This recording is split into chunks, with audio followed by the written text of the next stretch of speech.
Hi guys, Tracy here with another layout that was based on a CHA challenge from Two Peas in a Bucket. I have these two pictures of my daughter staying up late reading with her light, and so I just started with the title for this one again. It's called Up Past Her Bedtime, and I'm going to put the I don't know if it's called a subtitle, but I've got a title to go before that, which is called Not a Bad Reason to Be Up Past Her Bedtime. And so I just used my silhouette to cut the word bedtime using LW tall font, and then I cut Up Past Her Bedtime in LD Charming Bold. And I think those were both fonts that I purchased through the Silhouette store and not fonts that were on my computer. I could be wrong though. So I'm just having a look through the kit and nothing is really standing out. There's so many blues and greens, and she's wearing a purple outfit and her room is mostly pink and green. So I wanted to go with mostly pinks and greens for this one because I'm not a big purple person. I don't have many purple papers. And so I pulled out my Fifth and Frolic collection because I've been sort of itching to use it and I haven't had a chance to use it very much. So it's got some really nice pinks, and it's got quite a few different greens, like a bluish green. I'm a bit colorblind when it comes to blues and greens, but I wanted a green one that was obviously green. So I picked, there is a lime green that's in that, there it is right there, and the Polaroid frame as well. And so there's less of that. There's more of this other green, or maybe that's a blue, I don't know. Um, Anyways, I wanted the green. Long story short. That's how I keep my die cuts. I just keep them in cellophane bags. Um, and I keep them by collection just because I know in my head, I don't have enough of them that I get confused, and I know in my head what colors are in which collections. So it just works for me to keep them that way. So I have the sticker sheet for the Fifth and Frolic collection, as well as the die cut pieces, which I don't usually buy die cut pieces, but they came in a kit, so I've got some. And I've also got the brads, which I showed a second ago, I think. And so I'm just laying out all of whenever I'm using these kinds of things, I like to lay them out in a tray, and I put them so that the ones I'm less likely to use are on the bottom and the ones I'm most likely to use are on the top, just based on the colors and sizes and shapes. And then, but I do kind of layer them all so that I can see a little bit of all of them so that I can kind of have a sense of what I've got to work with. And I just noticed that sticker sheet had a second side to it, which I didn't realize at first. So I was kind of like, oh, wow, I've got even more to choose from. So I decided to go ahead and use that polka dot. I thought for a second of using the green for my background, but I wanted a neutral background. So I'm using that gray neutral polka dot, and I'm combining it with a piece of Amy Tangerine wood grain paper I think it's from the Ready Set Go collection.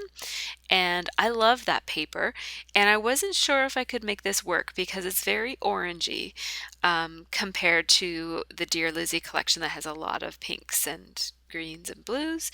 But I thought I'd give it a go because it is wood and wood matches anything. So I thought I'd just see if I could make this work. And I think it works. So I'm just randomly layering these papers. They're full-size papers, so I can really cut them to any size I want. So I'm just kind of thinking about how I want this layout to look. I wanted lots of the wood grain to show because I like that paper so much, but I needed it to be lower down on the page because it's such a heavy paper. I just felt like it needed to be lower on the page. So I'm going to outline my other papers, especially where I'm using such a dark wood grain. I want these papers to stand up to the wood grain. I'm not outlining the wood grain because it's bold enough without the outlines. And it has lines on it already that I don't want to compete with. So there, I kind of like how that's looking. Taking out some dimensional adhesive, and I go a little overboard, but I like going overboard when it comes to these die cut titles where I'm using the negatives because I don't want them to sag in my binder when I have them all in my album. And so I tend to err on the side of using too much dimensional adhesive in this kind of a situation. So I'm putting dimensional adhesive on every surface that it will fit on. So if the little strip is so thin that nothing will fit on it, then I just leave it. But generally speaking, I like to cushion all around my title just to make sure that it stands up.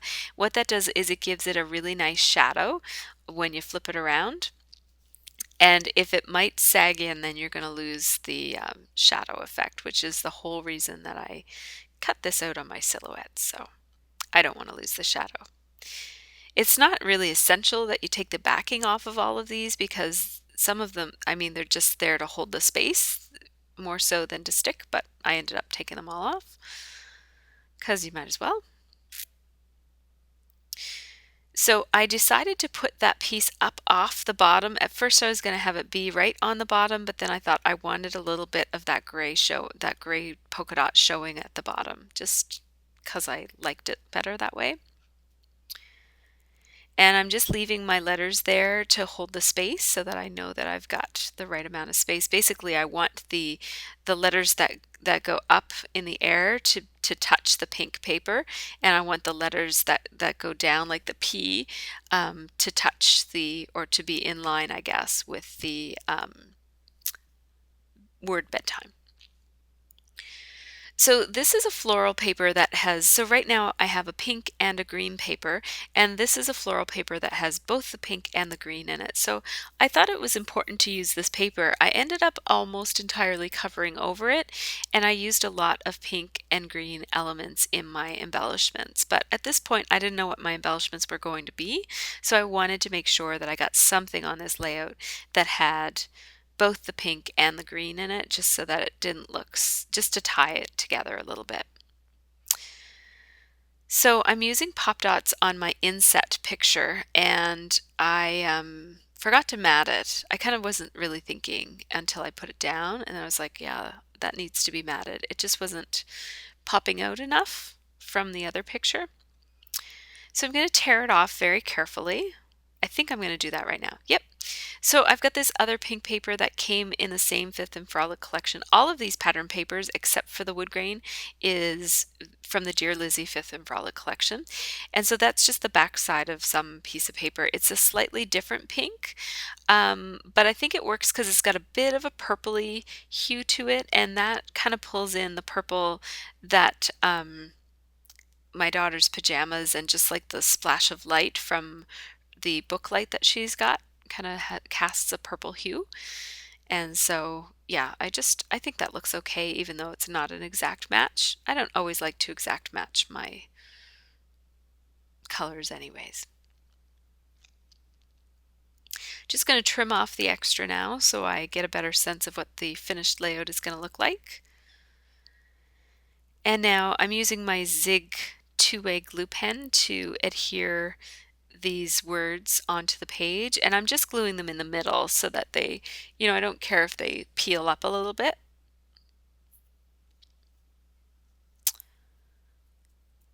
So now I'm going to work on my subtitle, and I don't know if you can call it a subtitle because it comes before the title. Maybe that's called something else. I don't know. But I wanted to say not a bad reason to be up past her bedtime. It's hard when she is up. They go to bed at 7. They both go to bed at 7, and then we let her read. But by the time we, say goodnight and everything, it's closer to 7:30. We usually let Olivia read, and then she has on her iPod an alarm that goes off at 8 that says lights out, and she's usually pretty good about turning out the lights, but sometimes she keeps on reading and forgets to turn out the lights, and it's really hard to say, Olivia, stop reading and turn out the lights, because we love that she loves to read. But those are mini market stickers, and I just used them in 2 different colors. I wanted the gray for bad just to emphasize that word. And now I'm just fussy cutting that. It's like a watercolored Polaroid frame from the Dear Lizzy collection. I cut it out at the beginning of preparing for this layout. I'm just putting the title of the book here, Judy Moody Girl Detective, I think is the name. I hope that that's the right title. I think that's what she was reading that night. And shockingly, I found a use for these floral pieces in the Dear Lizzy collection. I mean, when I got this collection, I thought those pieces are just write-offs. I'm not going to use them, but here I am using them. What really irritates me when I look back on it is that those two floral pieces really don't match one another very well. Although they have the same colors, they one of them has dark outlines around it and the other one has white outlines around it. And so I don't know if maybe I might go back and fix it with, if I did some outlining around the white one, it might make a bit of a difference, but it also might really mess it up. So I don't know if I'm going to try to fix that or if I'm just going to live with the fact that there's two different styles of flowers. It's kind of irritates me because they're from the same collection, but they really do not look like they match very well at all. Um, but anyways, it is what it is. And I guess when I do my month review of my layouts, you'll see whether I've changed it or not. Because if I haven't changed it by then, it's not going to happen. So now this layout is I was doing for the CHA Social at Two Peas in a Bucket. They're doing challenges, and I wanted to do the challenge to use 6 things, and I wanted to challenge myself to use 6 things that I wouldn't normally use. So wood grain or washi tape or whatever, I use those all the time. So I wanted to use or not wood grain, wood veneers. I wanted to use buttons because although I have lots of buttons, I don't use buttons very often. And I happen to have these really cool wood buttons from the Dear Lizzy Fifth and Frolic collection. So I thought I might as well use them on this.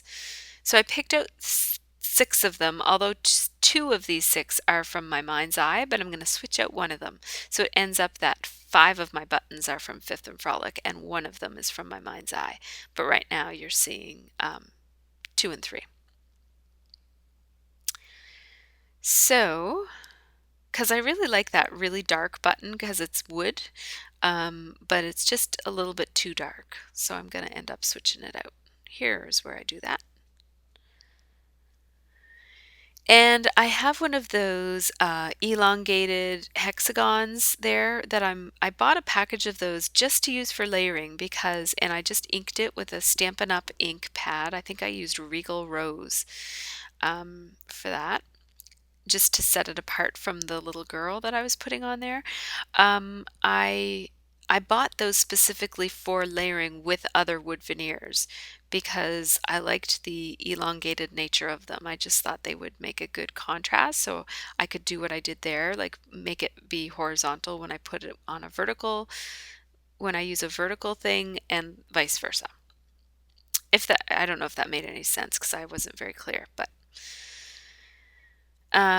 so now I'm using glue dots to stick down my buttons because I'm too lazy to sew at this point. This is my 4th layout that I've completed this same weekend for the CHA challenges, so I'm kind of like, get her done.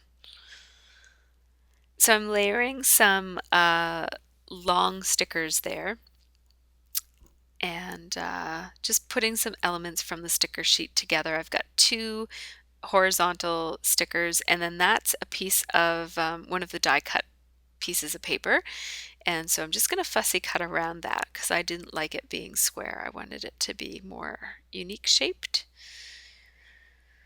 So, and I'm kind of fussing a little bit with where the heart's going to go and laying it all down and getting it all, because the stickers aren't all that sticky, so I wanted to restick them with my ATG.